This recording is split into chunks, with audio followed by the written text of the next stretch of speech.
Hi Hi everyone, everyone, my name is my name is Regina Regina Paulus Paul. and I'm an I'm an author author at Au at Contrario Ontario, and I'm the and I'm the chair chair of the steering of the committee steering committee for the for United the United Kingdom Kingdom Child Sex Child Sex Abuse Abuse People's Tribunal. Tribunal. Today Today, we're starting our starting first our first global forum forum on child sex child abuse. sex abuse. We hope to We make hope to this make this a two-part a two-part forum forum where the where second the part second part will will discuss the discuss the legal legal implications implications and possibly and possible solutions solutions to this problem. to this problem. Today I have Today with I have me with me distinguished distinguished members members from from different parts of the different parts globe, of the globe, and we're here to and we're talk here to talk about about this issue issue that that unfortunately unfortunately is very is very prevalent. prevalent. If you have If you have questions, questions, you can tweet you can us tweet us at at UKCSAPT UKCSAPT or or at Au Contrario, Contrario. ICO. Yeah.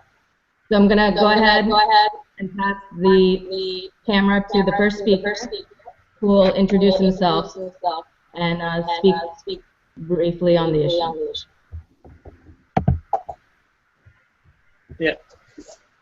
Yeah, I am Farhad Gohardani. I am from Iran and I've got a PhD in political economy from Durham University. I've been lecturing in Iran and I've been researching in UK. And my interest in the subject arises from uh, my larger interest in development and socio-political development and the co-evolutionary process of different institutions and which can lead to stable and sustainable development. From that point of view, I approach this subject. We've got three concepts here: child and sexual and abuse. The problem with we have, especially in the Middle East and Iran, is with these three concepts and the ambiguity surrounding the concept. I start from theoretical approach, and go to practice and try to highlight what the major problems surrounding the subject is. The concept of childhood and childhood and children is a very contested concept, depending on the context, the historical context and background. Modernity brought a new concept after industrialization and philosophical and scientific change, which did not have simultaneous correspondence in other contexts and other cultural backgrounds. The same is the concept of abuse, which is a subject and subcontext of the subset of the concept of harm, which is discussed in political philosophy. There is a dispute over what the harm is. The harm, for example, in Islam, extends to the harm to your religion, to your belief systems, and to your reputation, alongside your body and your property. The concept of sexuality is the same. The concept of sexuality, after the emergence of modernity, went through huge transformation, which necessarily does not correspond to what we expect to encounter in Islam or other religions or social or socio-political context. These three concepts are very contested. That's the main point. But the boundaries between childhood and adulthood and what is treated as sexual and insexual or unsexual, and the concept of what harm is and is not, all three are contested. The whole issue of sexual abuse, child sexual abuse, is a social phenomenon, and is a subset of social phenomena, and we have to address the social, what the social phenomena is, and how we need to understand it and how we can change it. Because we assume that we need to understand what sexual abuse is and how we need to understand it and how we need to change it. The social phenomena has got 3 characteristics. I don't want to delve into it because we don't have time. The 3 characteristics is embeddedness, which is rootedness in a history, and emergence, which is it's a outcome of different forces, which is largely unintended consequences of different forces. That's the concept of emergence. And the third concept is incommensurability. It means cultures belonging to different historical backgrounds cannot easily understand each other. They're not comparable to each other. Their standard of truth and goodness and beauty are different. These 3 characteristics are the main characteristics of social phenomena. Depending on this, based on these 3 characteristics, we need a method to understand social phenomena. The social phenomena needs to be based on these 3 characteristics, their meaningfulness and their causal and complex structure. We need 2 concepts to understand social phenomena. The first concept is hermeneutics of understanding, and the second one, hermeneutics of suspicion. And this hermeneutics of understanding is related to what I call is cultural psychoanalysis.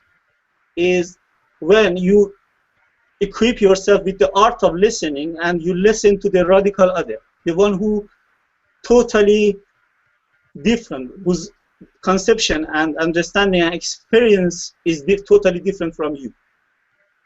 I don't delve into that meaning of that and how we can achieve it. And the second concept is the hermeneutics of suspicion. In hermeneutics of suspicion, we go into the mechanisms and the causal relation between social phenomena. Like, for example, poverty causes extremism or terrorism and phenomena like that, or hormone development causes the phenomenon of love, something like that. That is called hermeneutics of suspicion. For every social phenomenon, including the child sexual abuse, we need these 2 ingredients: the ingredients of listening to the radical other and the ingredient of identifying the mechanism involved in sexual abuse. This is how we need to understand this complex, hyper-complex social phenomena. And the third part, I don't, again, delve into what the exact meaning of hermeneutics of suspicion and understanding is. For example, in hermeneutics of suspicion, we have causal analysis and we have complex system analysis. Complex system analysis has some features like past dependency and self-organization and things like that, and butterfly effect, which I don't get into it, but they are extremely important in analysis and understanding of social phenomena, including the phenomenon of child sexual abuse. Now the third part is how to change it after we understand it.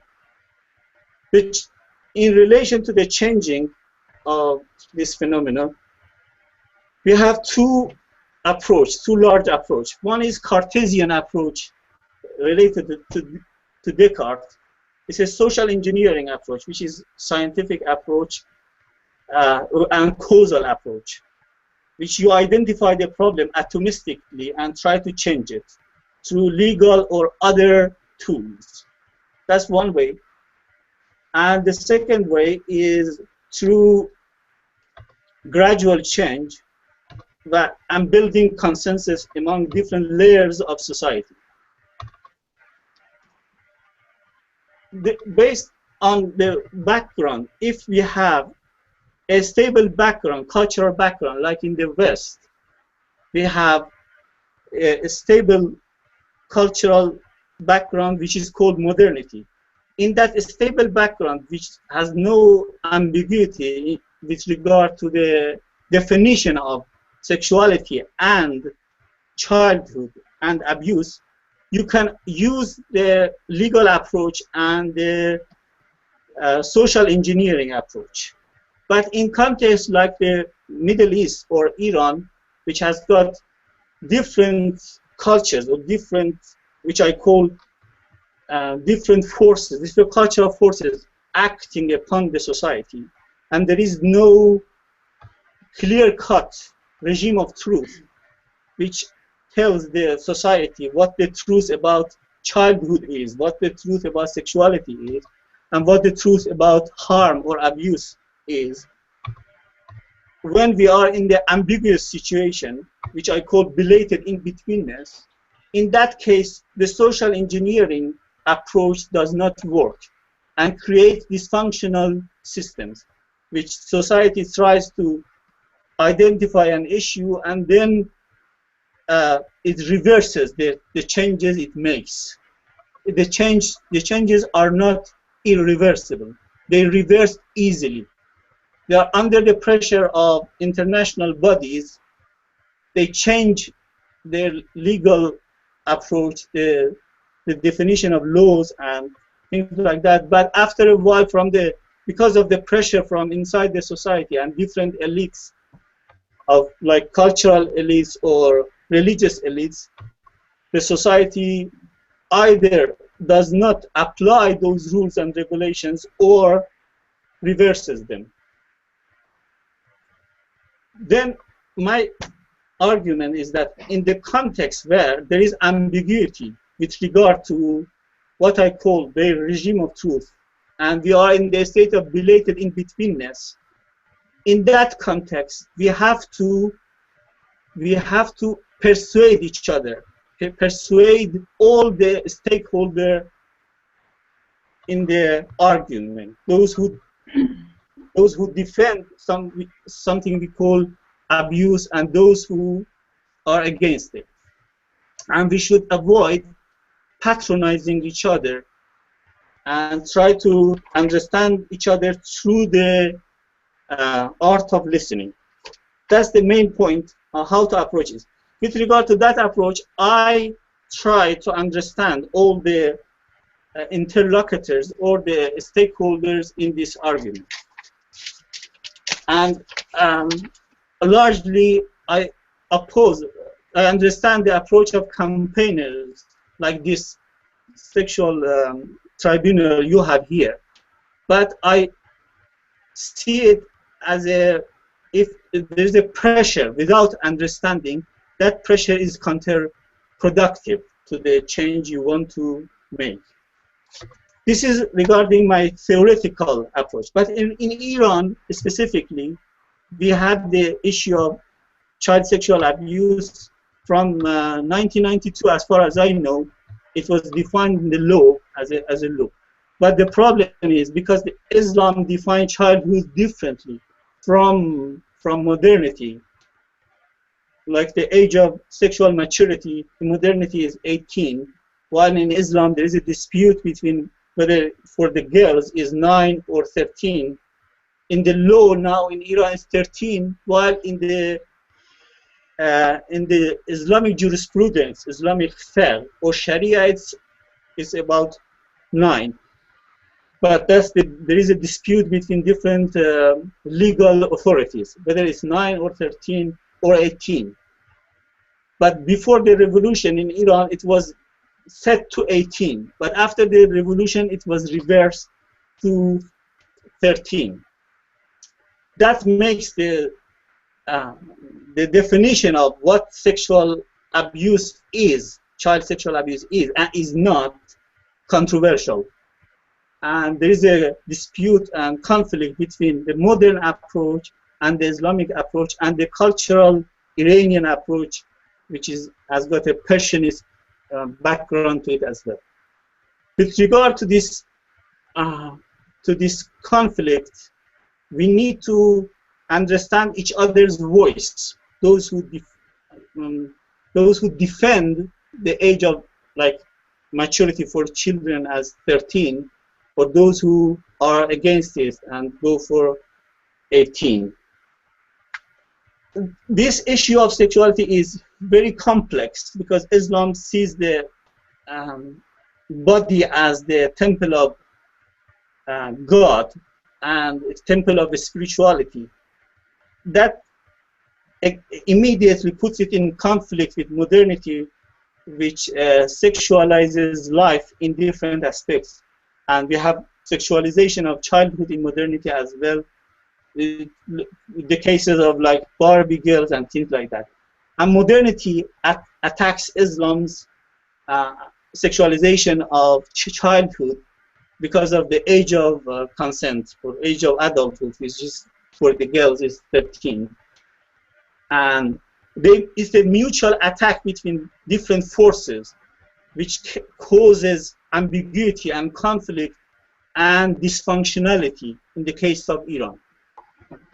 At the end of the day, recently there was a seminar in Iran, last week even. Both scholars and the authorities were involved. They all like to act upon the laws which restrict the sexual abuse by foster parents or by parents or whatever. But reporting it and addressing it faces huge theoretical problems, which is not easily solvable in the short term.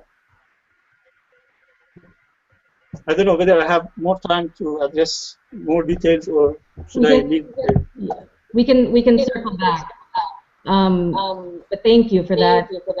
And that's a good overview of things, and we can come back to ask more questions. I'm going to go ahead and pass the floor to Pamela from the United States. Hi there, thank you for having me. I don't know how much of a echo there is, but there is an echo on my side, so I'll do the best I can. I'll probably end up slowing down quite a bit. What I thought I'd do, that was very, very interesting presentation, and let me just open a document here.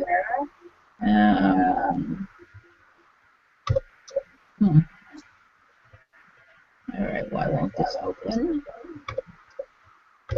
There we go. So what I thought I'd do is give some technical background, some information about our work and how we began, something about what we're currently doing. First, let me introduce myself, if I may. My name is Pamela Pine, and I'm the founder and CEO of an organization named Stop the Silence, Stop Child Sexual Abuse. We're located outside of Washington, D.C., but we work locally, nationally, and internationally.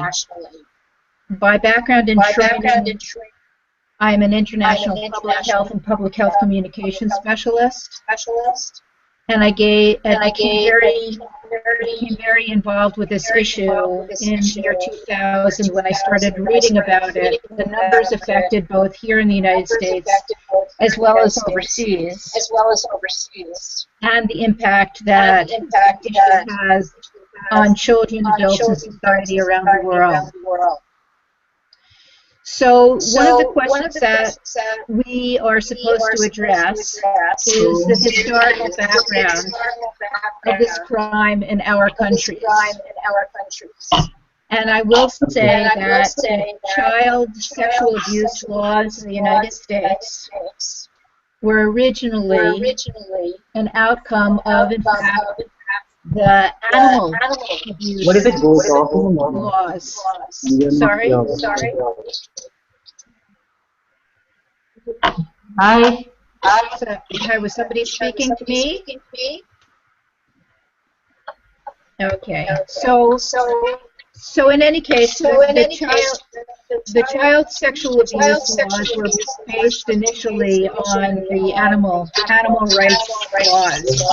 In 1973 is actually when the laws in terms of child sexual abuse really got on the books in this country.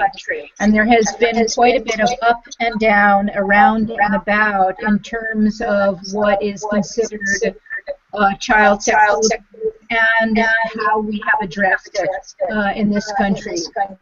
At this point, many of the states in the United States have now addressed the statute of limitations as well as the age of consent, although there are some differences. The adult age in the United States is considered typically 18 years old, although that does differ in various states.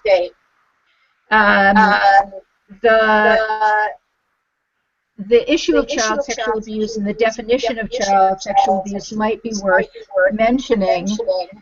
And what child sexual abuse is, I really have a terrible echo on here. It's very hard to speak. I'm sorry, but I'm trying my best.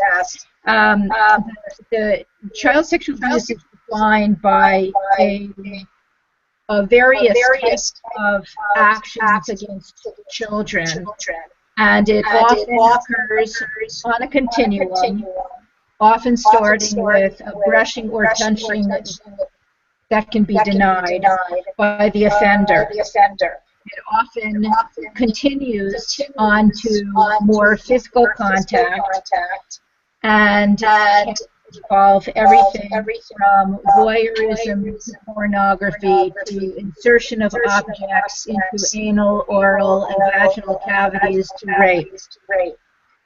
The reason children often don't report child sexual abuse is because they are afraid, have been manipulated, and have been instructed not to say anything. They're often bought, and they're often in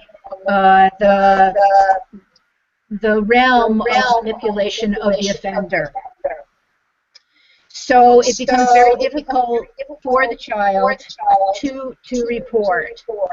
What child sexual abuse needs in terms of this country is both an overall general awareness as well as an understanding by a broad number of populations as to what it is, what can be done, how to address it, as well as policy issues. So I'm going to turn my attention for a while to some of the work that we're doing.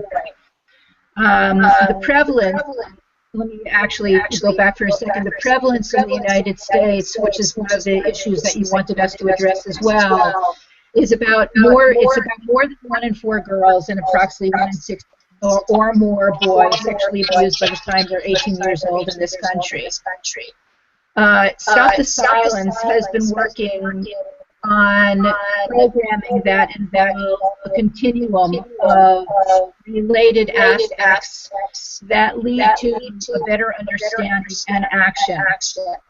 So we have worked on media, community education, training for service providers, and other aspects of programming that allow people to truly understand what the issue is, who it affects, how many it affects, and the kinds of actions that they can take to ameliorate the problem.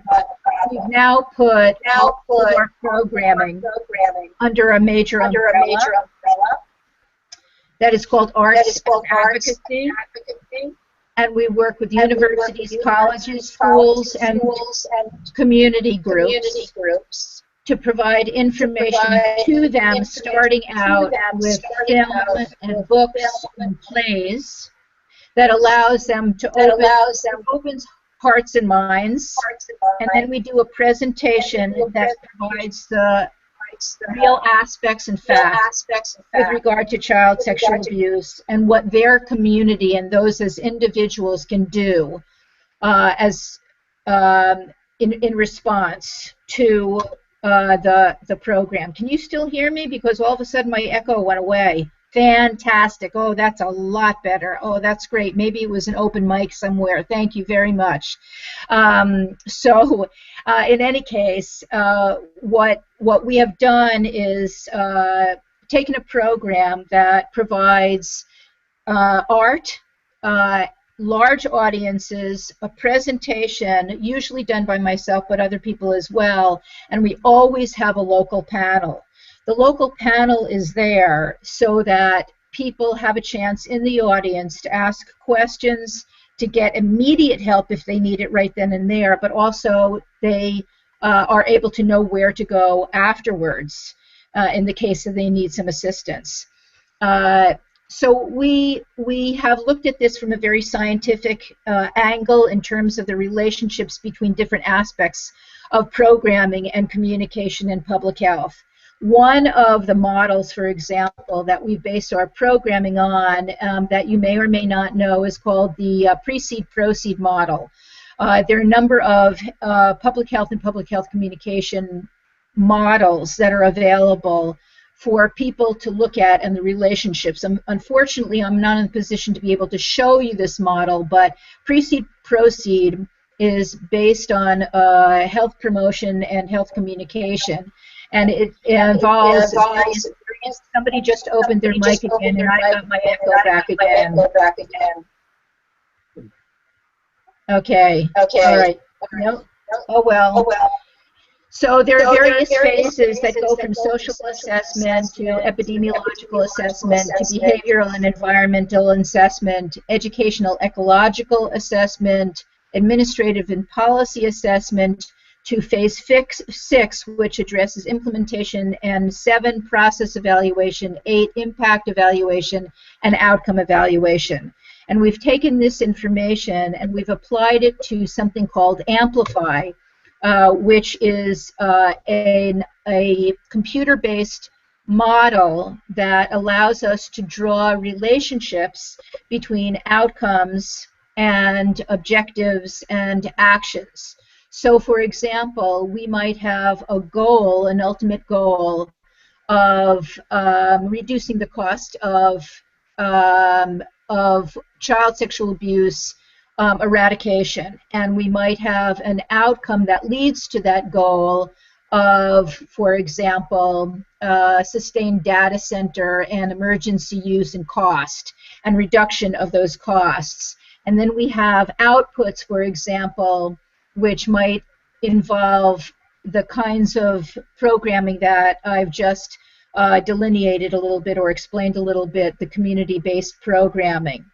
On the community base, we're focusing on actions and outputs. And with regard to that, once we set up the film and hold the presentation and have the panel, we're working directly with the university students and university administrators and managers to set up clubs, formally based clubs on universities in various parts of the United States and in other parts of the world as well. And those students then take personal responsibility for building education, awareness, and action programming. They also get involved on policy levels, providing various types of input to policymakers at the congressional level, for example. So those are the kinds of programs that we are developing and that we are using to engage the public, a broad-based public. We're currently doing this in various locations in the United States, including Hawaii, and we also have programming in Europe. In collaboration, we have been working with Cyprus, for example, and we are also working with the various aspects of the various areas in the Pacific, New Zealand and Hawaii and other islands as well. So I'm going to stop there because it's probably been about 10 minutes. Is that about right?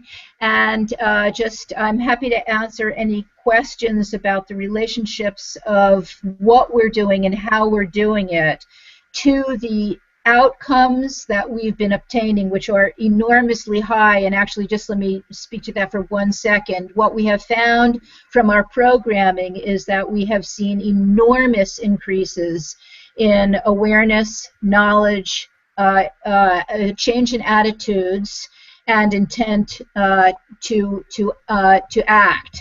Now, the various types of behaviors, the connectivity from awareness to knowledge to attitudes to norms to intent to behavior are linked and can be linked in quantifiable ways, and that's what we're looking at doing to not only have an impact but show an impact so that this model is reproducible pretty much anywhere in the world.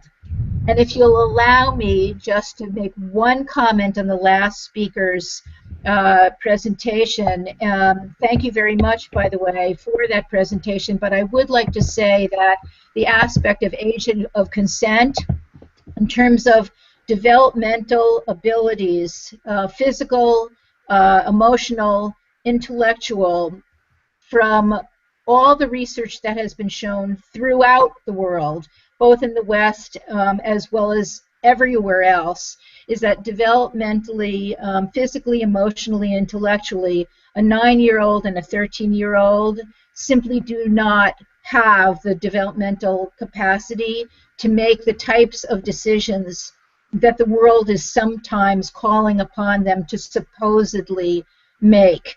They are not physically ready for sexual activity. They're not intellectually or emotionally ready to be able to speak up for themselves and understand what's happening to them. So I just thought I'd make that little comment and hopefully introduce some discussion around those issues. Thank you so much, Pamela. So next, I was interested in hearing from, if it's okay with Baja, I'd like to go to Ronald from Kenya. And Ronald, the floor is all yours.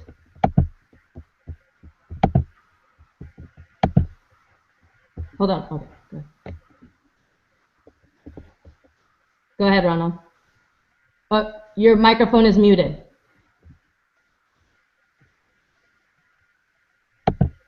Ronald, your microphone is muted.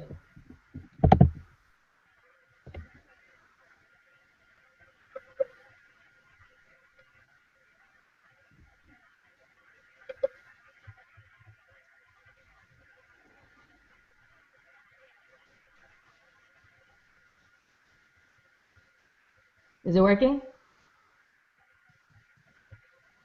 I can't hear you.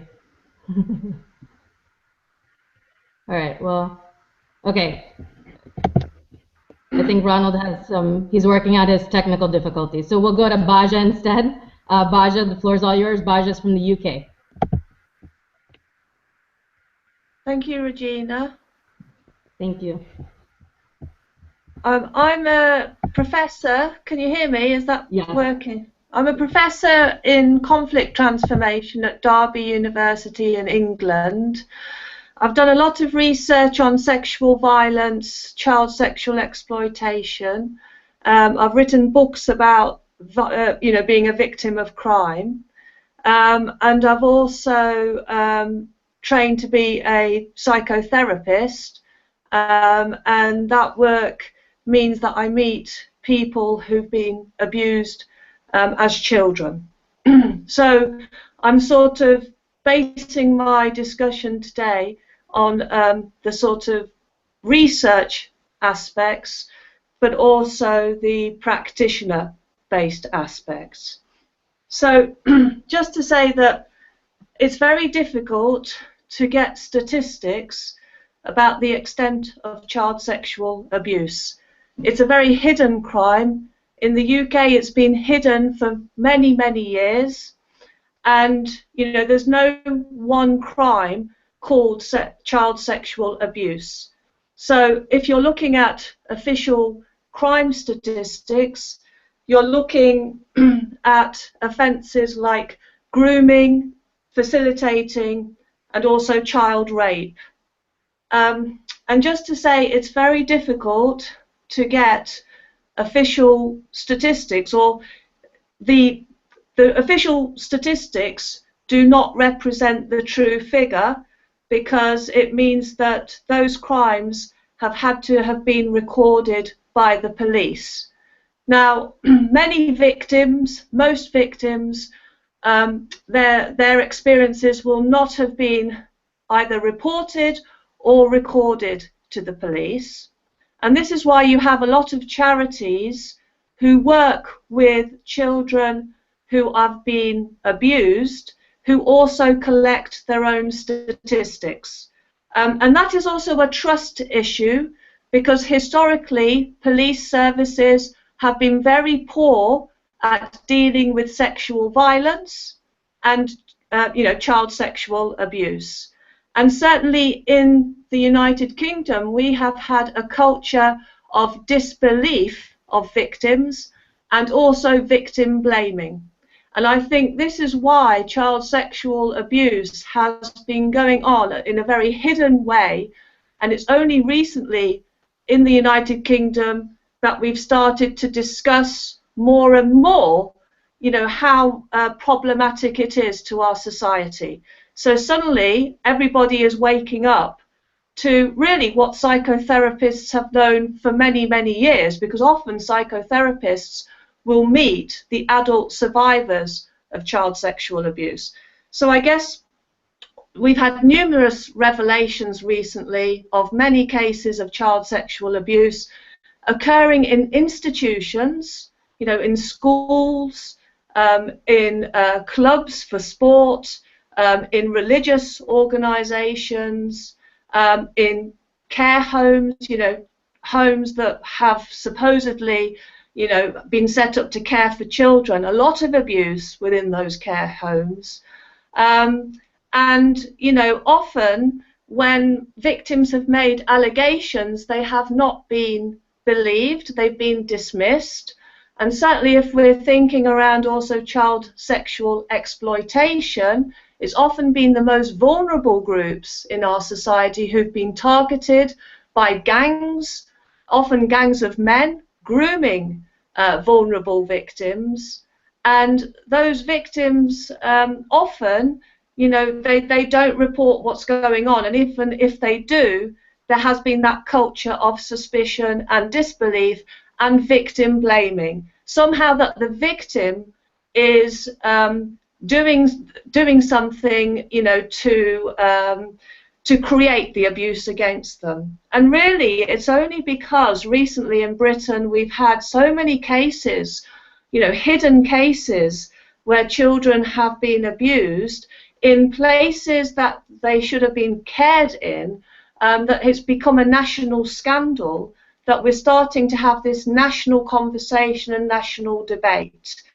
And I have to say, it is about cultures within society. It's about the cultures of reporting sexual abuse. It's about cultures of whether people are believed or not. And often, in the United Kingdom, we have had employees who've had to become whistleblowers because they can see that children are being abused. They've got documents that prove that children are being abused, and they're having to go against their employer, contracts by kind of passing on information to journalists to get it into the public realm before anything is done. And then they are risking being dismissed or being, charged with some kind of contractual sort of negligence, if you like.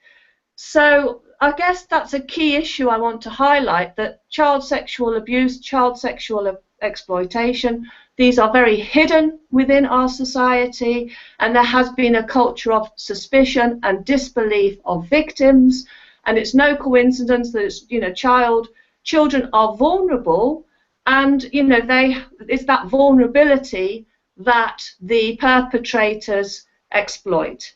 So it's very difficult to know the full extent of child sexual abuse, child sexual exploitation. As I said, you can go to the official crime statistics, which are only a tiny proportion of the true extent, and then you have to go to national charities like the National Society for the Protection of Cruelty to Children, those kinds of societies, Barnardo's, those societies that kind of charities that are trying to look after children, they will have their own reports and estimates.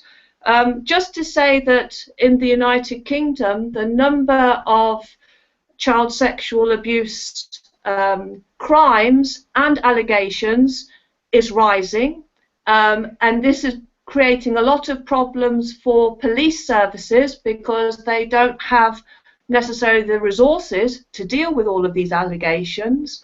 We've had many cases of historic child sexual abuse being reported, and again that's putting a strain on police resources because they have to make that decision. To what extent should we be investigating historic cases, and to what extent should we be investigating cases that are happening at the moment? So there's real tensions there. Another key point I would like to make in the United Kingdom, that whilst the number of child sexual abuse, crimes being reported has been rising, the level of convictions has been falling, and that is a real concern. So the statistics suggest that the the crimes related to child sexual abuse are on the rise. The number of perpetrators, the number of people involved in it, is increasing, but actually the conviction rate, actually sentencing people, finding them guilty, has been falling. And that's a real issue because victims of child sexual abuse, they want to see justice being done. They want to have confidence in the criminal justice system, and the low conviction rate, I think, is creating distrust in the criminal justice system. And also, just another point I'd like to make, in the United Kingdom, we've had many sort of cases of high-profile people in the media or in politics who've been child sexual abusers, and often they've been able to get away with it for many years because, again, these people have been in positions of power, and it's about, again, organizational and organizational cultures, societal cultures. So what is it about a society that's enabling people in positions of power to abuse children? And when adults come forward with allegations of child sexual abuse, what is it about the culture within a society that's preventing a full investigation of those cases and preventing justice from being carried out? So these, I think, are very deep questions for society. It's not just questions for police or the Crown Prosecution Service.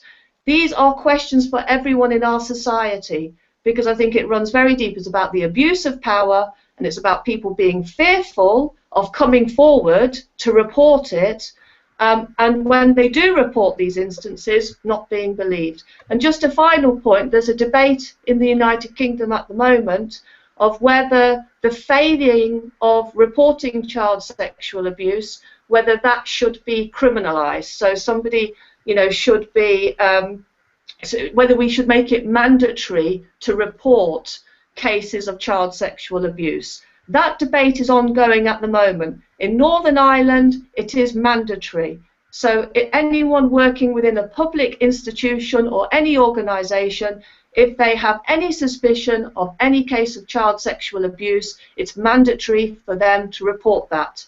At the moment in England, Scotland and Wales, it is not mandatory, and so there's a lot of discussion around that as well. So those are some of the key issues. Can I just comment really quickly? Would you mind? Yeah, No, that's fine. I've finished. that was perfect. I mean, you know, the thing is that what's going on in the UK and around Europe is the same thing that's going on in the United States, and it's similarly going on in countries all over the world. This issue of children reporting, I mean, in the United States, it's 1 out of 10 kids even moves forward to report. And the thing that we all need to understand, and society needs to understand, and judges and lawyers need to understand, is that kids don't make this stuff up. You know, the fact is that if you've got a 7-year-old who is reporting and describing aspects of child sexual abuse, she or he does not have the developmental intellectual experience to be creating this stuff. And we as adults are so afraid of this issue that we are not listening to these kids. We as adults are the ones that need to take responsibility for protecting these children.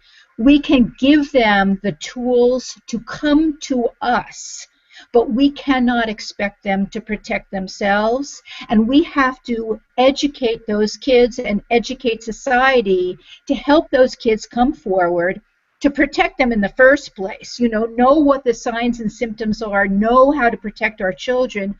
But if it, God forbid, does happen, we need to know how to listen to them and what to do. And right now, the systems throughout Europe and throughout the United States, in fact, throughout the world, are so poorly equipped to deal with this issue, and it's so badly understood that if we don't make a change from policy all the way down to the basic society levels, we're not going to be able to make a dent in this. It has to happen across the board. So sorry, I get on my little soapbox here, but thank you very much for that. Yeah. Is there anything else, Baja? No, I think I had some key points, and I think I brought them across. Okay, thank you. I'm going to go ahead and switch over to Ronald now. So let's see, Ronald. Ronald's coming all the way from, he's talking to us from Kenya. So good to see you, Ronald. Is it working? I can't hear you. No, it's not. Oh, hold on 1 second. Okay, try it now, Ronald. Yeah, can you turn your mic up? Turn it louder. Louder. Go ahead. Can't hear anything. I have everything off of mute, so I don't know.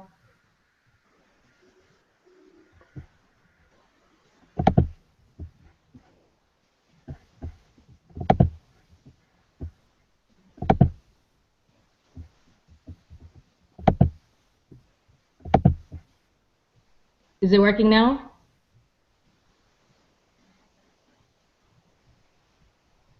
Okay, I can't hear him.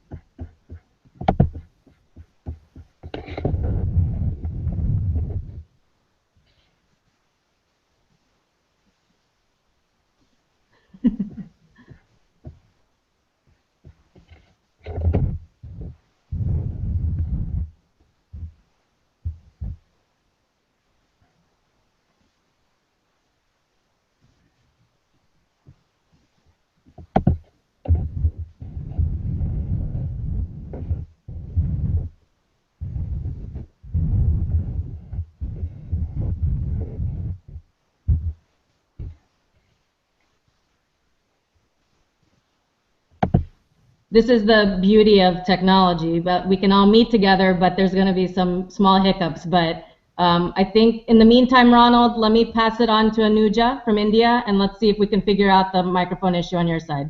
Okay? Oh, wait. Okay, hi. Can people hear me? Yes. Okay, hi. Okay, I'm Anuja Gupta from living in New Delhi and in India, and this is where I work on the issue of child sexual abuse. I'm the founder and executive director of Rahi Foundation, which I co-started with a colleague of mine in 1996. It was India's first organization to begin work on child sexual abuse at a time when nobody was talking about child sexual abuse at all existing in the country. Rahi was set up and is a support center for adult women survivors of incest and childhood sexual abuse. So all the learning that we have had and the work that we do is coming from that standpoint.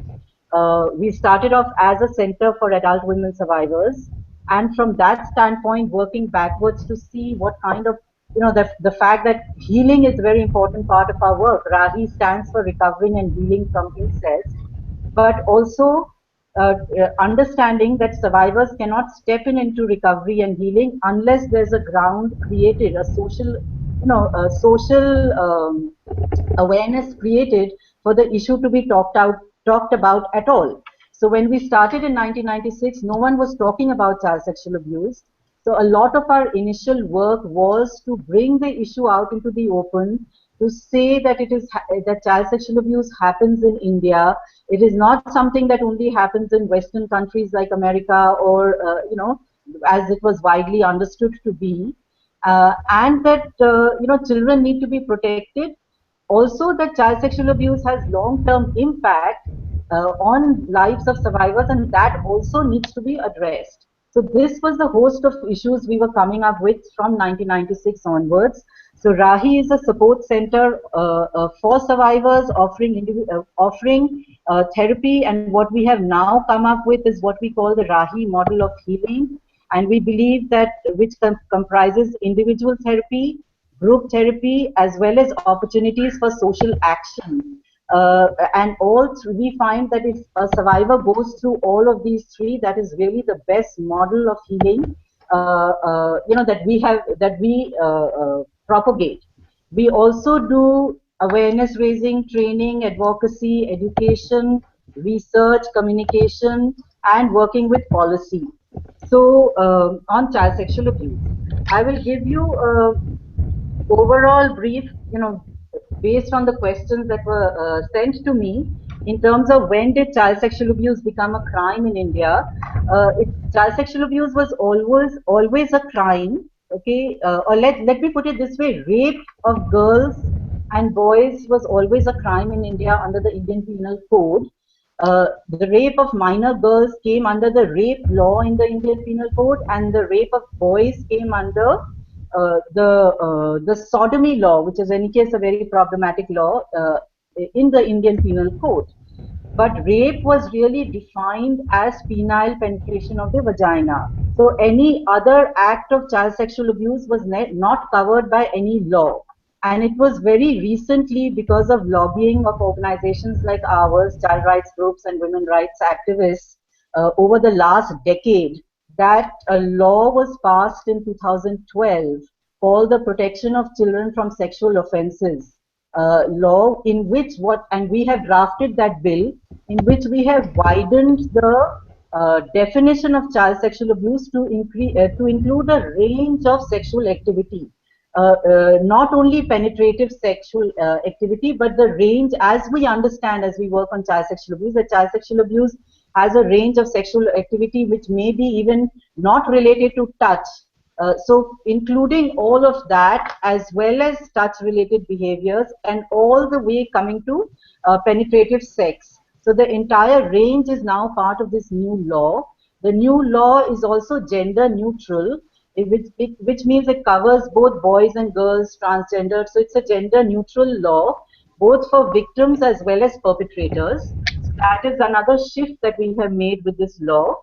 And this law has just come into being, and cases are being filed more and more under this particular law.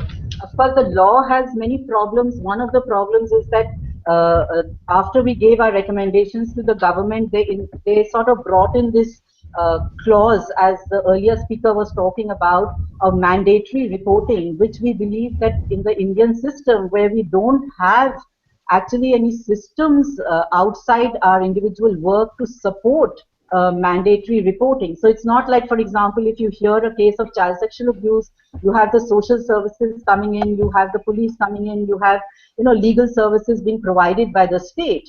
So we don't have any of that. In that context, to say mandatory reporting is actually very detrimental to the work that we are doing, because what it means is somebody like me, for example, can actually be penalized and go behind bars or for not reporting cases of sexual abuse. And a lot of organizations working specifically with sexual abuse are now struggling with this, because it flouts the very basis of our work, which is based on confidentiality.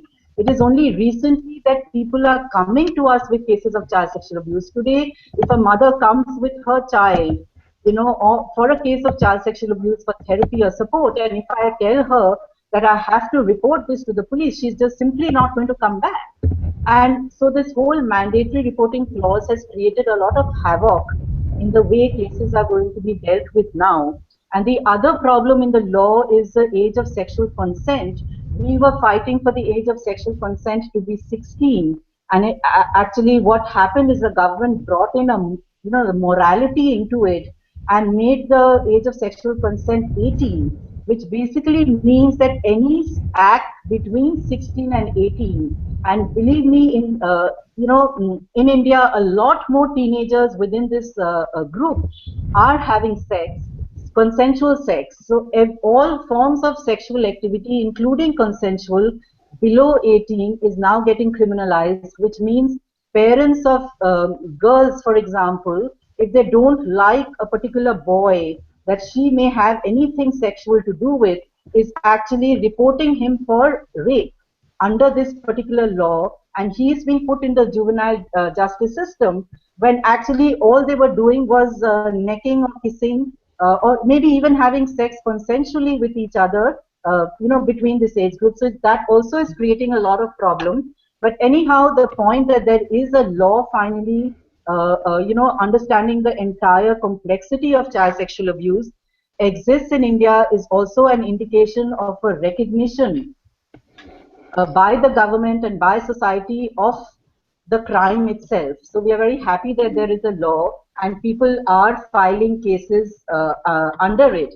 But to come to the question of sort of prevalence and reporting, again, as earlier speakers have said, it's very difficult to talk about prevalence in any country, I suppose, but in a country like India, where you can't ever talk about India as one country, because there are far too many divides, whether it's rural, urban, class, caste, and the reality from one locality in Delhi is different from the reality in a slum in Delhi, for example.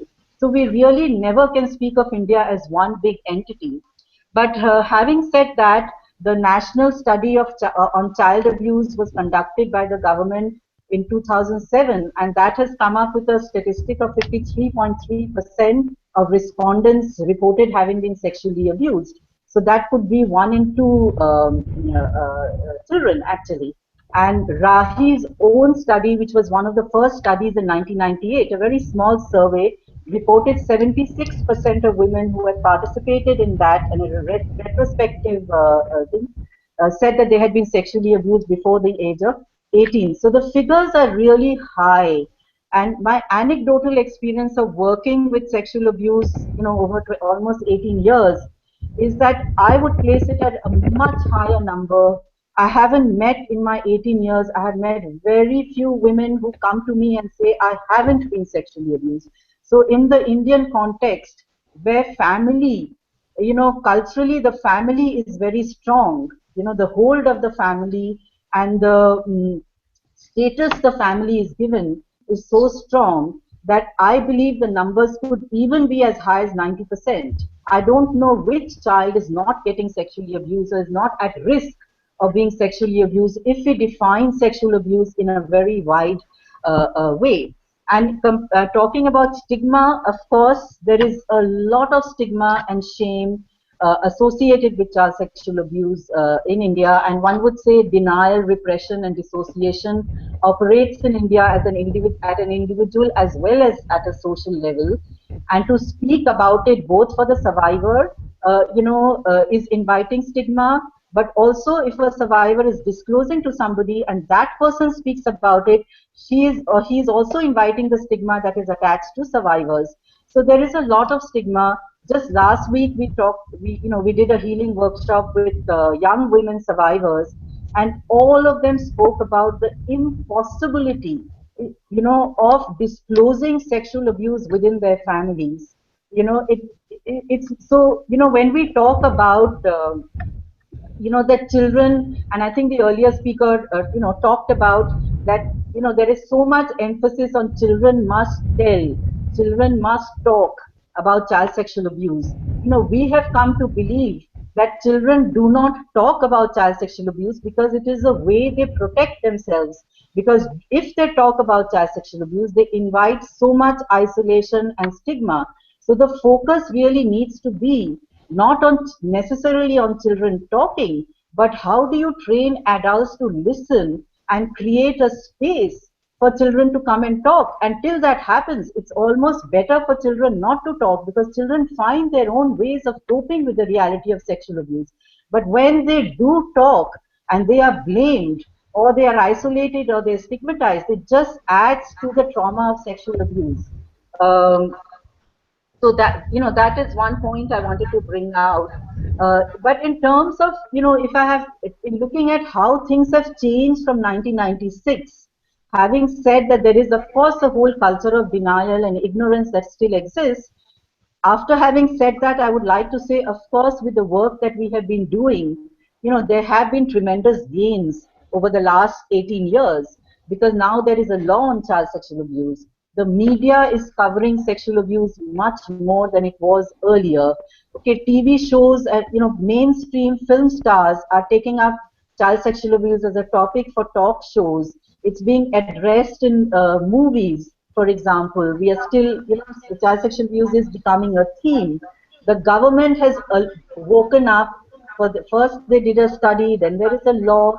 Now government ministries are actually, allocating some resources for campaigns and programs on child sexual abuse. There are many more organizations that have come up on child sexual abuse in India than there were obviously in 1996. For many, many years, Rahi was the only organization in the country working on child sexual abuse. But now there are many, more, even though I would say, given the enormity of the problem, looking at the population of India and what it means to say that almost 70–80% of children may be sexually abused, I would say there are only about 10 organizations in the country that work on child sexual abuse. So we have a really long way to go when we are talking about what is it that we really need. We need many more resources to be allocated.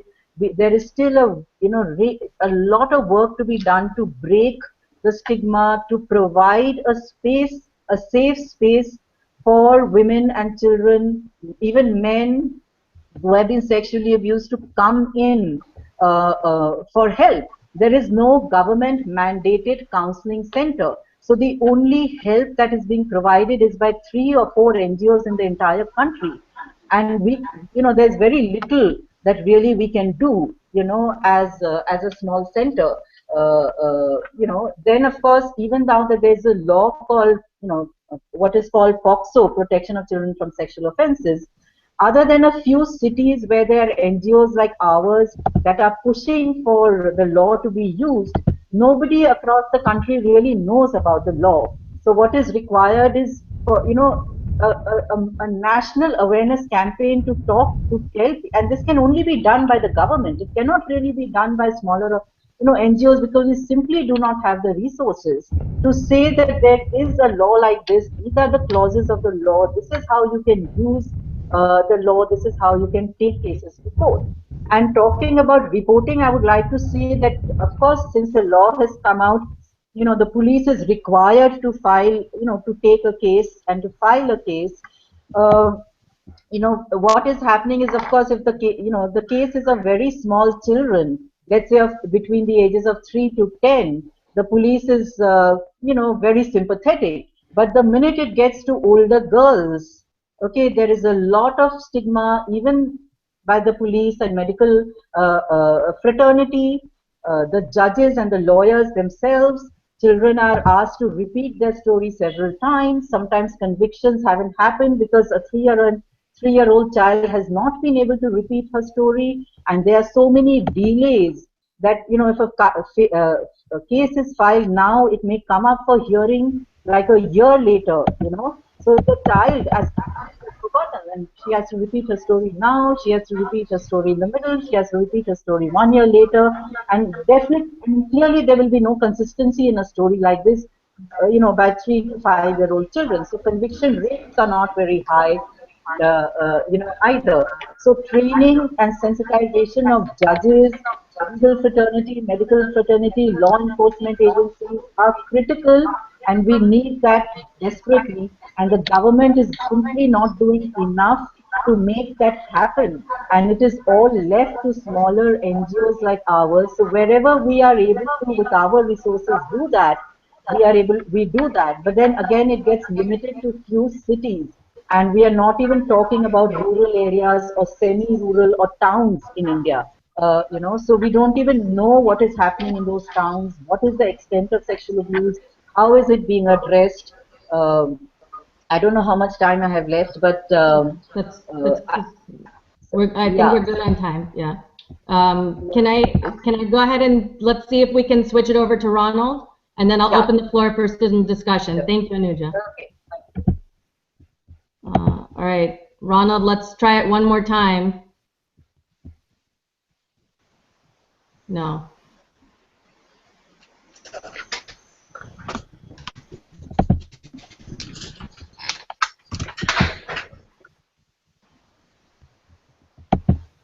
I can't hear you at all.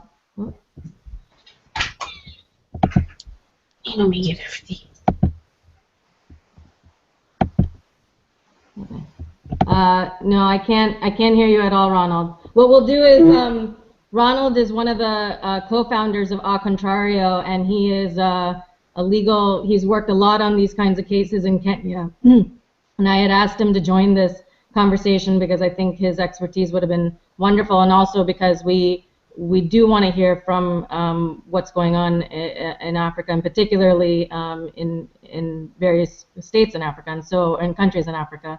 And so what we can do, of course, Ronald, like I mentioned before, is we have one more forum to go on this issue, and since you are a lawyer, we'll try on that one to do that. But Ronald's presentation was going to be on Kenya, and I was very interested in talking to him because between Baja and Ronald, there was a case in 2014, and maybe we can start off with that. And Ronald, if you want to message me the answer, I can just relay that to the audience. There was a case in 2014, I believe, and Baja, I think I have his name. It's he was part of some kind of charity, and he was living in Kenya, and he was abusing children there, and he finally was captured, or he was arrested. And I guess my question for both Baja and for Ronald is, you know, what is the perception of when you're in a foreign country, or when people from that particular country go to a different place, what is the perception of when they commit crimes against children? So it's basically a foreigner committing crimes against children in the country. What's the attitude towards it? What's the level of response? Because in the United Kingdom, there's this culture of not talking about it, and it seems to me in the media there's a difference between, right away you'll find out if it's Pakistanis or South Asians or whoever's doing it, as opposed to it being a different race or group. It may be a little bit slower, a little bit more, at least my perception is that there's a difference in the types of reporting when it happens to that. So I'll hand the floor to Baja, give Ronald some time to... Yes, there is certainly a racialized reporting of both victims and offenders. So certainly, you know, in the British media, victims, you know, and a lot of sort of critical race sociologists will talk about this. There's a bias. So, you know, we've got this sort of ideal victim who tends to be portrayed as somebody sort of powerless, innocent, and often white. Whereas the offender, you know, often we kind of associate with perhaps particular racial biases. And of course that misrepresents the reality of crime like child sexual abuse. So in the British media, there's been a lot about gangs involved in child sexual exploitation, a lot of discussion about particular ethnic groups being involved in that. But actually, if you look at the statistics, then you probably see that the majority of perpetrators of child sexual abuse are white. But you don't see that in the media. So I think the media reportage is racialized, and I think you only see a tiny reality, really, or a tiny subsection of what's really happening.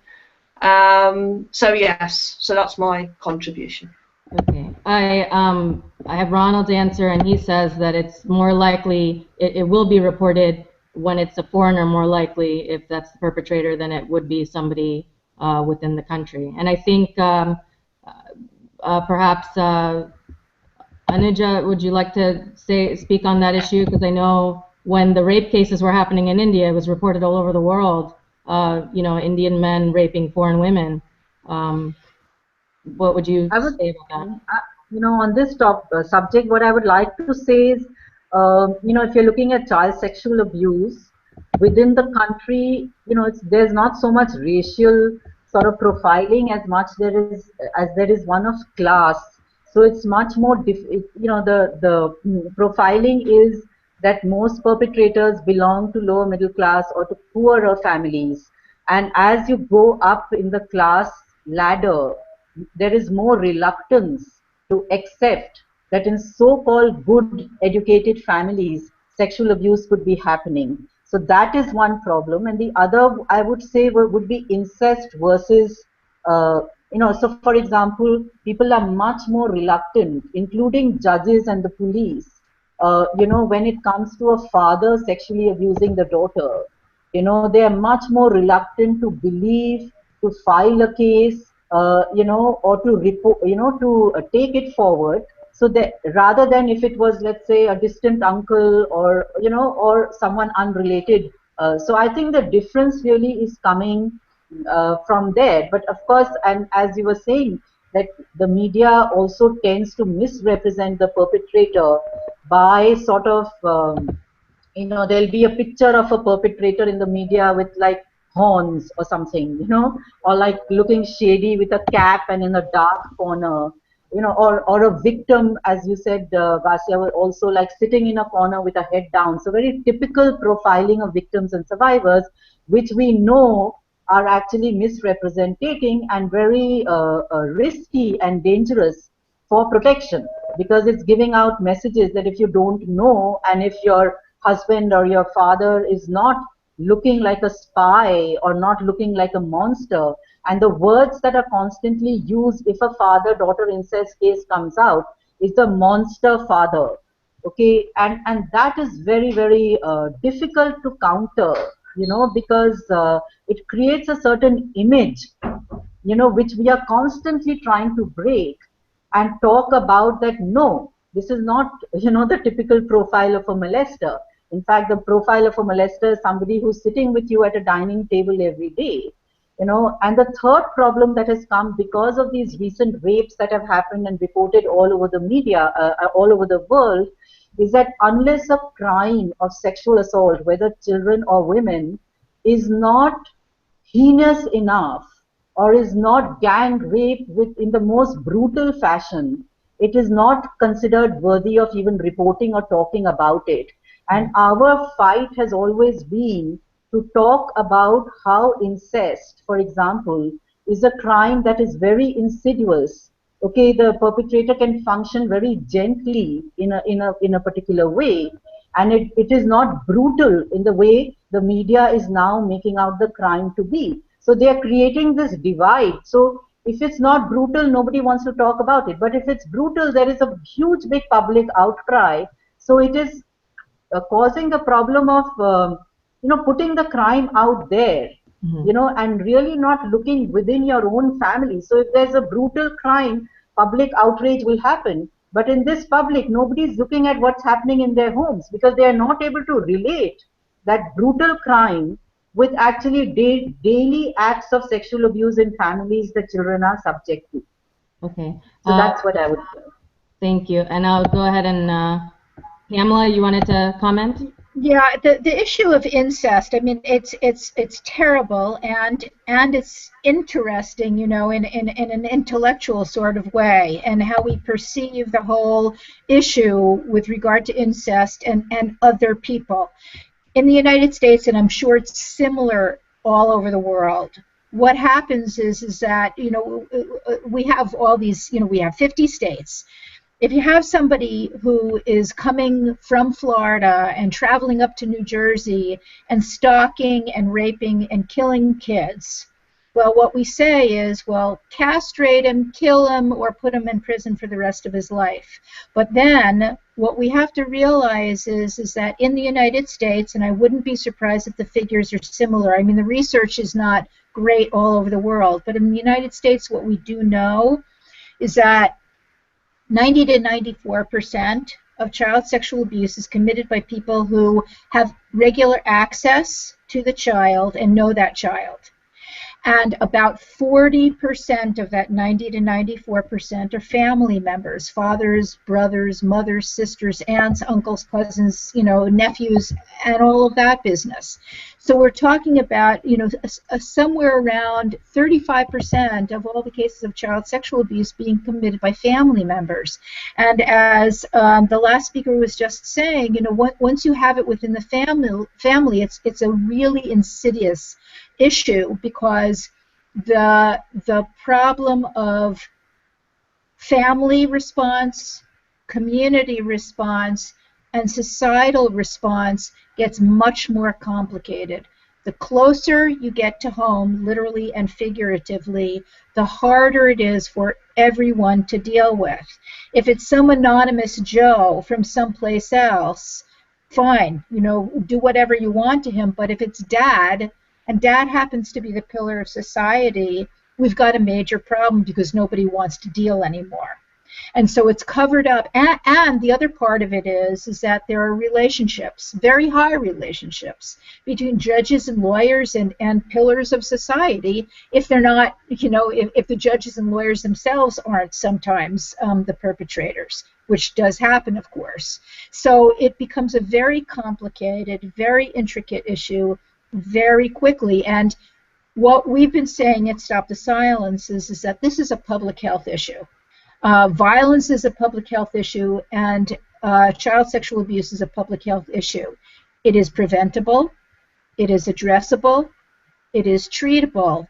And just as we did with HIV, and just as we did, you know, worldwide with HIV and with breast cancer in various parts of the world, when those things were unspeakable issues originally, we have brought them out of the shadows. We have funded them with billions of dollars.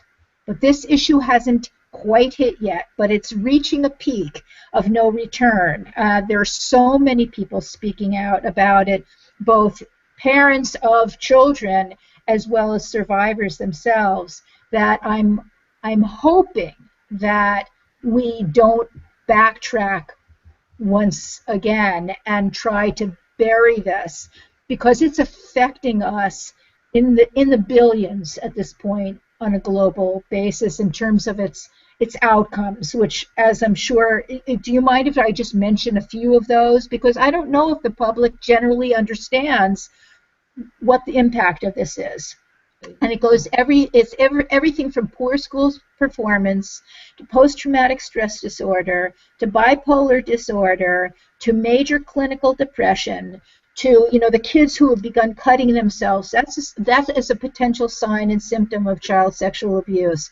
To STDs, including HIV, prostitution, promiscuity, homelessness, alcohol and drug abuse, and chronic disease because of the choices that people are making and the hormonal response of their bodies to trauma. This is a major traumatic issue. And the study that Vincent Felitti did, Dr. Vincent Felitti, on the ACEs, the acute childhood events, acute, I think it's ACE, it's acute childhood events, I think, and that study has shown unequivocally that with each mounting trauma, with each additional trauma that a childhood suffers, growing up with an alcoholic mother, being sexually or physically abused, growing up in a house where there's violence, that with each additional ACE or trauma, that child is at further and further and further and higher risk of major physical, psychological, and societal outcomes. And we've got to start taking this very seriously. Well, I thank you, Pamela. I wanted to quickly give the floor to Farhad, and I wanted to ask him. It kind of dovetails on what Pamela had mentioned earlier to him when she was talking, which is I'm very curious about the age of consent in Iran, and I wanted to know what would be who would be considered a pedophile in a society like Iran if the age group is that low? Yeah, that's a good question. Yeah, this is related to. Can you hear me? Yes. Yes. Yeah. Yeah. This is related to the wider question of marriage, because the girls in the Islamic jurisprudence are defined in relation to Islamic marriage, and they are groomed or treated as a in the process of getting married. They are defined as a being which is going to get married, and marriage is defined in a wider context of worship of God, and that is defined in a wider context of reaching eternal salvation or eternal happiness. This is the wider context in which that's the problem of atomistic definition of social phenomena. Social phenomena are always embedded in a wider whole. The wider whole in Iran, part of the wider whole is Islam, but it's not the only one. Modernity and Persian Empire and Persian culture is another one. That's what we are torn between these three forces, which have different definitions of sexuality, marriage, and gender relations, and childhood. That causes ambiguity. Okay, the definition of child abuse becomes problematic, and pedophile is problematic as well, because by one definition it can be pedophile, and by another, if a child, because we have child marriages according to Islamic jurisprudence, you can give your child for marriage in theory. In practice in Iran is rare, but in theory, in religious texts, it is allowed for your child to get married. And then it's not allowed, sexual relation, intercourse is not allowed until the puberty, unless the age of puberty. But before that, it's allowed to have erotic relations, things like that, which is cause social outcry between the intellectuals and the modernists and things like that. But my issue is the both sides, or all three sides in Iranian context, they all are outraged by the approach of the other. Okay? The Islamic side, they are outraged by Barbie girls, by Hollywood, by sexualization of childhood in advertisement, and by the exposure to porn, which is in recent Radio 4 program. One of the presenters asked David Cameron why a child in a schoolyard can have access by his mobile, by her mobile, anal sex in the schoolyard. That outrages Islamic sensibilities. Why sex is and porn is so widely available to children? Isn't that part of sexual abuse of children? Yeah, that's one sensibility which is cannot be heard by the modern sensibility. And modern sensibility towards Islam always concentrates on the age of consent. What I am saying is this is the issue of conflict, and we have to analyze this in the wider context. As Pamela asked the question, whether, she said research tells us that the age of consent, the age of puberty or maturity, sexual maturity, is not 9 or 13, it is 18 or something like that. The problem is exactly like that. The authority in Islamic context, the final authority of truth, the truth about sexuality or about human being, the final authority is not science.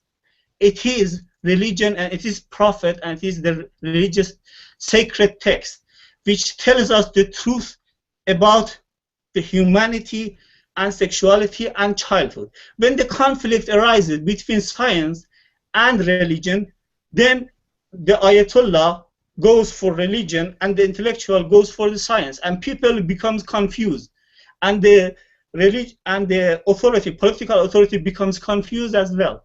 One day in the age of kings, before the revolution, they went for the science and modernity, but people rebelled against that system because of the hole in which it was embedded. The whole was modern and Persian against Islam. They wanted Islam because they wanted eternal salvation. That's my main point.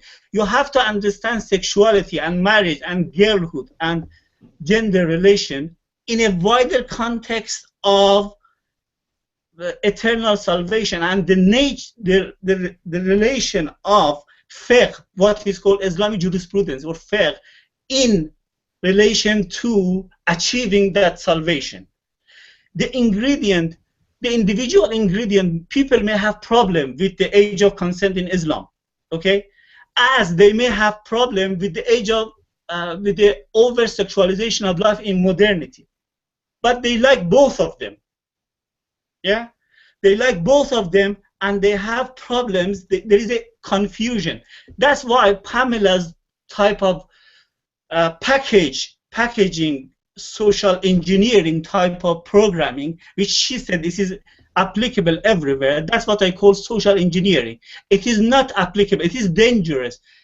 As Rahi said, that was beautiful about the conflict between mandatory reporting and confidentiality. If you have in your package mandatory reporting, in India is going to have counterproductive effect. Why? Because it doesn't work as a social engineering. The people in India have to negotiate with all stakeholders, okay, and they come up with internally and within consensus building a program which can help that society or that particular part of India. The uniqueness is very important here. Social phenomena are unique. They are not connected with they are connected with they are co-evolutionary. They are connected with what Heidegger says, with the conception of God, mortals, immortals, sky and earth. This is the whole picture. You have to have the whole picture, and you have to ask in the people. Like, I give you an example, and then I end my my presentation. Recently, just yesterday, a research came up about the prevalence of FGM in Iran. It's not FGM, the female genitalia mutilation, is not prevalent in most parts of Iran, but in some parts, with Sunni prevalence is the Sunni religion, that's more prevalent. But I give you an example. The researcher, the sample was 4,000 people, and one of the findings was it was only women who did that. Men were not at all involved in that FGM. And one of the women said, if my girl is not done, okay, she is not a perfect woman. This is the concept of perfect womanhood for that lady, for that woman, was related to FGM. But for modern sensibility, it is outrageous. That's what I'm saying. You have to understand that lady when she says that the woman, you shouldn't treat her as a criminal. You should treat him as an interlocutor. You have to learn from her, and you shouldn't be teaching her in your program, so-called already packaged program coming from America or anywhere else. You have to interact with her and learn in a dialogue. Okay. Thank you, Farhad. What I'm going to do now is give Pamela the floor to make some closing remarks and answer Farhad, and then I'll give Anuja the floor to make her closing remarks, and then Farhad, I'll give you the floor to make any more closing remarks if you want. Just 2 minutes each if you can, and then we'll end the session. And so Ronald and Baja both had to leave, so they give their regards. So Pamela, I'll hand the floor over to you. Give me 1 second to... All right.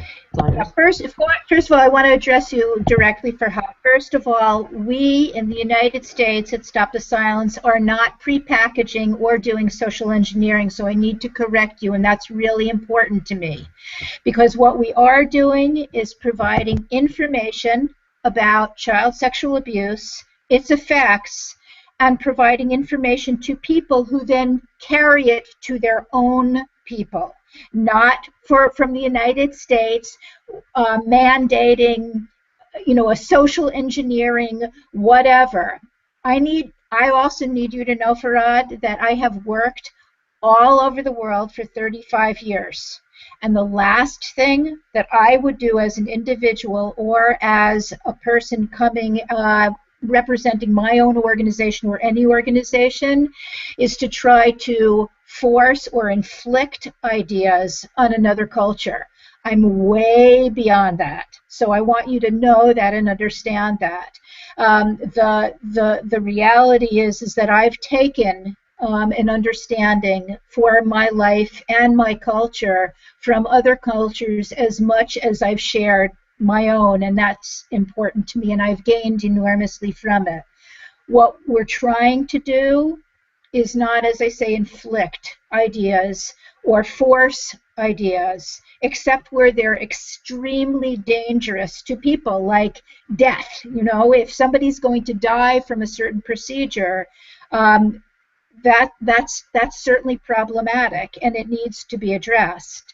But there are certain factual pieces of information that people can share and then come together to discuss those ideas and make decisions. So, for example, and I was sharing this as a text before, for example, one of the things that we did, knowing that there were so many differing opinions here just in the United States with regard to the legal issues, the policy issues, the judicial issues, that we brought judges together and other court-related personnel.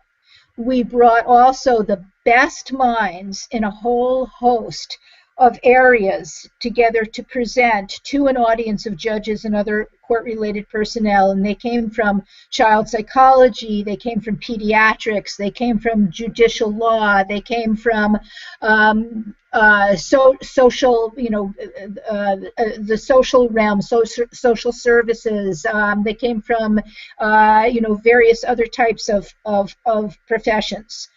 They were the best of the best. They were the top of the top. They were researchers and practitioners, and they presented to a mixed audience of judges and other court-related personnel.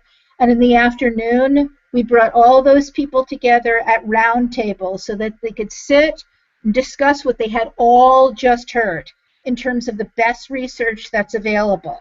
Yeah? And then they can sit and discuss and from that understand what they can do together to adequately and appropriately address. And that's what, when I've done training in Zambia, I've done training in Cyprus, I've done training in East Africa, and in all of those places, I know I look and sound like an American, but it's been a long time that I've actually felt like one. And so I go to these places as much as I can with an understanding of those people's reality. And we share information.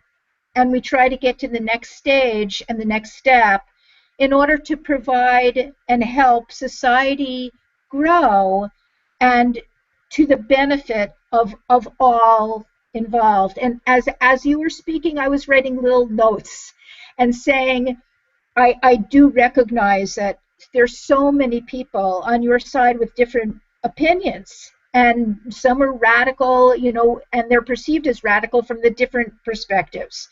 So my question to you would be, how do you bring those different people together to share information and make the best possible decisions to benefit your society, the children, the adults, and society as a whole? And it's going to be a different discussion and a different orientation and a different process than we would have here. And I absolutely recognize that. So you know, please, my heart and soul is with you. You know, we're all trying to do the best that we can for everybody involved. Thank you, Pamela. Anuja, let's go ahead and go to you. Yeah, hi. I think across presentations, you know, what I was struck by is the similarities across cultures and countries when we are talking about dealing with child sexual abuse, while also acknowledging and recognizing the uniqueness of, you know, the cultures that we come from, like Farhad was talking about, and Pamela, you were also referring to. And, you know, therefore the strategies and of intervention need to be different accordingly. And for India, I would say, you know, the biggest threat we find to child protection is coming from the family, you know, the notion of the family being sacrosanct, and also the notion of morality around sex, you know, which severely compromises the ability of people to talk and disclose you know, so in a culture where sex is considered immoral outside marriage, or talking about sex is taboo, like we have survivors even at the age of 45, 50 who are absolutely unable to utter the word sex even in front of their parents. Even at the age of 50, a conversation on sex cannot happen with parents. In a culture like that, we cannot, I mean, what do we do when we are asking children to talk about sexual abuse? And, you know, leading from that, how important it is, and it was a point that I think somebody else brought up, to locate child protection, you know, the responsibility not on the child, but definitely on the adult, and not expect, and this is my fight and struggle with, you know, people over here, because they feel that if they do something like good touch, bad touch education with children, you know, we have done our bit in protecting children, but that's not true. Because you cannot do that and expect children to say no to their fathers, you know, when they are sexually abusing. So child protection has to be located squarely on adults, and as adults, we should not expect children to do our dirty work for us. And thirdly, to be able to create spaces for understanding the long-term impact of childhood sexual abuse. Because I know in India, now that we are slowly beginning to recognize that children are sexually abused, people are not still grappling or wanting to grapple with the notion that there's something called the adult survivor, and that if you do not deal with the impact of sexual abuse or disclosure of sexual abuse at the time when sexual abuse happens, it can have debilitating long-term impact, which I think was outlined earlier by Pamela very well, you know, and how therefore it leads to a public health crisis. We are not in India even at a stage to begin talking about it as a public health crisis, but we are still saying child sexual abuse happens. We are still at that stage. So to be able to provide spaces for victims, survivors, and ultimately even offenders to come into treatment, so that you know, there's no re-victimization happening, we minimize the impact of sexual abuse, you know, on people. And definitely the need for resources, you know, by the government, to be put in by the government, by the corporates, by, you know, to sort of put in in dealing with this very mammoth problem. Thank you. Thank you so That's much. my advice. All right, and then I'll finally go ahead and just, whoop, I'm doing the wrong thing. Okay, I'll pass the floor to Farhad. Just 2 minutes just for closing. So Farhad. Yes, I appreciate Pamela's experience and her intention and her approach to this problem, and I don't ever question her intention or her approach. But the problem is, inevitably, there are traces of universalism in her approach, which she may not totally identify with, but it is because of the dominant culture of the West. That is a little bit is inevitable, that for the West to preach the East about its wrongdoings and it's about its values and its ontology and its epistemology and its way of life, its lifestyle. That is hidden in it. But it may not be her own personal approach. It is the package in which she is part of. She is part of the media, she is part of the institutions of the West, and when that voice comes from the West, it is treated as that whole, which is a colonial imperialist, cultural imperialism. That's how it is treated. Not for all, but for most people from inside the country, and it is suspicious.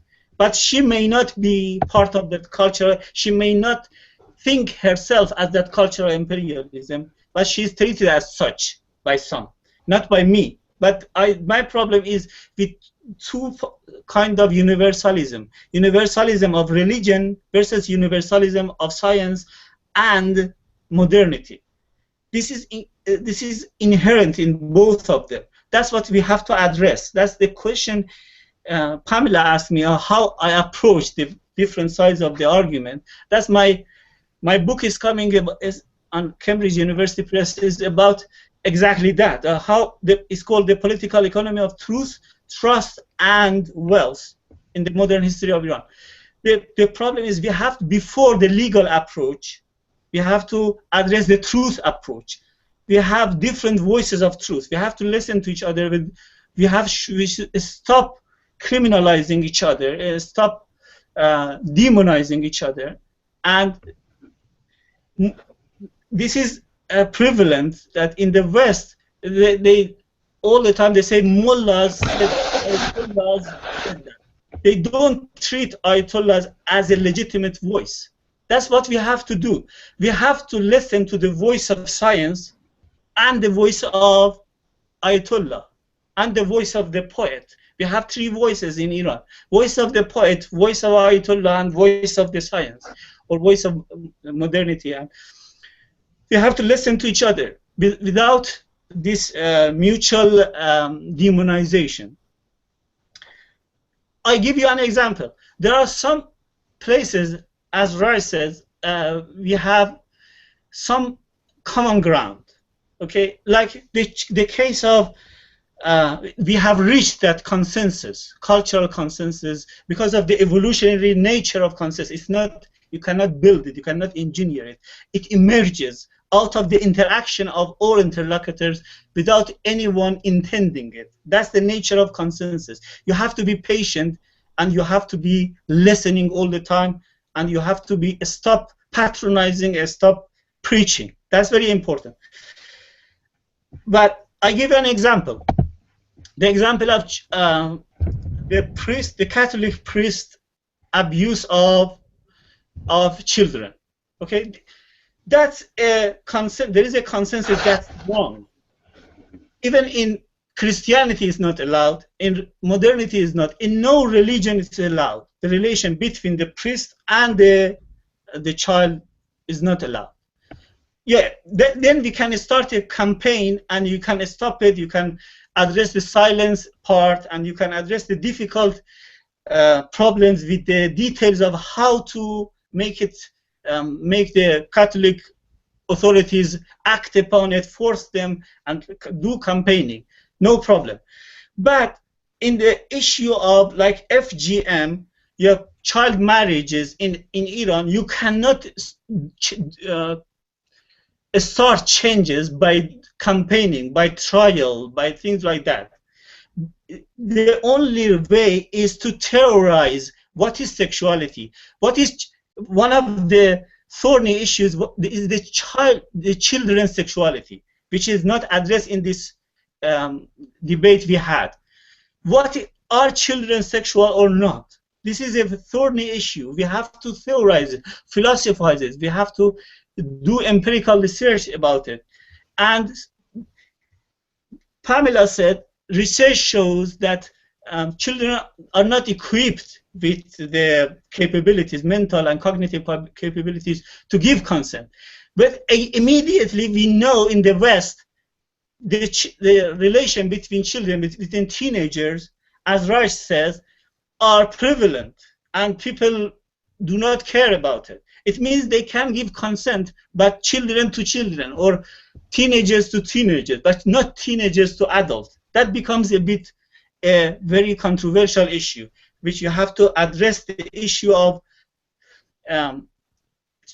children's sexuality, which is rarely addressed because it is thorny. Both in religion and in science and modernity is a thorny issue. We have to address that one. My final comment is, my main point is, there are different societies. We have 4 types of societies, depending on the regime of truth. In the United States, there is one regime of truth. The dominant regime of truth is modernity, and Christianity has to act, perform, or operate within the framework of modernity. And in the West is largely like that. This is called homogeneous societies, like Japan, like the West, America, and Scandinavian countries, and UK, and France, and Europe is a homogeneous country, whole. Why? Because they are under the dominance of modernity, with science, with liberal democracy, with capitalism. These are the different parts of modernity. But we have heterogeneous societies like Lebanon and Malaysia with different ethnicities have got different approach. And we have troubled societies. Troubled societies are ambiguous. They are confused between different regime of truth, telling them different things about the reality and truth of life. What's the meaning of life? What's the meaning of sexuality, and things like that. Iran, Russia, and Mexico are part of this troubled society. They do not have dominant identity. And we have failed societies like Somalia and Afghanistan, and recently Iraq or Syria. Okay, when we address these different types of societies, we have to approach issues which are ambiguous, which are not like priest abuse of children. There are different voices claiming legitimacy. We have to listen to each other, and we have to change our tone. The main important, my answer to Pamela is 2 things. Change of tone, okay? Treat each other as respectful interlocutors, first. Second, more philosophical and theoretical approach. What I detect from this argument is lack of theoretical understanding of issues. We are too much into the details of what to do next tomorrow. These campaigns do not have enough inputs from philosophical and theoretical speculation or understanding. That's what these 2 ingredients are needed to develop our work better in the future, avoid social engineering. Okay. Thank you very much. Thank you. Thank you, Farhad.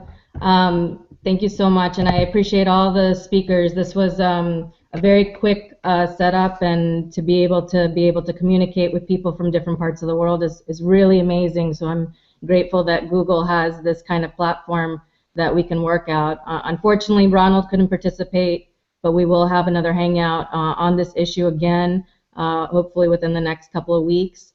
The United Kingdom Child Sex Abuse People's Tribunal is a movement. It's an independent grassroots movement. Part of our mandate to do this is to educate the public as well on issues regarding child sex abuse, because it's not enough that we only talk about the issue of impunity. And so I'm very grateful that we have so many voices. And in order for us to make any progress around the world on this issue, we have to keep talking about it, and we have to keep addressing the issue with conversations like this. So the video, if you want to watch this, and the link will be on YouTube. And thank you again, and we'll see you soon.